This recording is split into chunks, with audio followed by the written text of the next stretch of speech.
First of all, I'm extremely sorry to our college, Vikarnason School and College. They know যে আমি কি রকম because of আমি হয়তো ট্রেন্ডিং এ আছি বা ভাইরাল হইছি but not a positive way.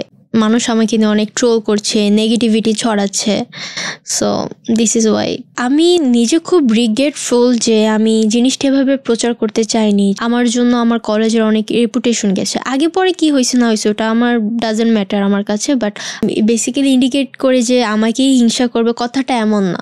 আমার চুল হচ্ছে ন্যাচারালি স্ট্রেট করা, কালার করা। আমার স্লিপ অফ টাঙ্কে যে একটা কথা বলে ফেলছি, এই কথা নিয়ে ওরা ট্রোল করছে বা ওরা বারবার ওদের পেজে আপলোড দিচ্ছে। লাইফের বিগেস্ট মিস্টেক এটা আমার। প্রেম করার জন্য ক্লাস 10টা কি খুব আর্লি নাকি এটা আসলে যার যার ওপর? ইটস ডিপেন্ড অন পারসন, ওই পারসনটা কেমন, ওনার পার্টনারটা কেমন।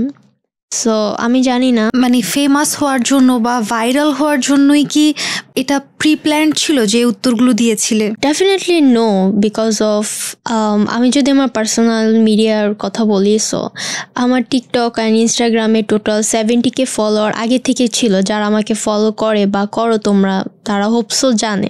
আমি একটা মেসেজ দিতে চাই ইন সবাইকে পাবলিকলি যে কোনো বাবা মাই চায় না তাদের মেয়ে বা ছেলে, যেটাই বলুক না কেন, ছেলে মেয়ে লেখাপড়া বাদ দিয়ে বা ভালো কিছু বাদ দিয়ে ইনফ্লুয়েন্সার হোক, টিকটকার হোক, আর এনি কাইন্ড অফ সোশ্যাল মিডিয়ায় ওইভাবে প্রবাহিত হোক। কোনো বাবা মাই চায় না। এটা আমরা চুজ করি যে না, এটা আমার ভালো লাগে, এটা আমি করব, এটা করব না।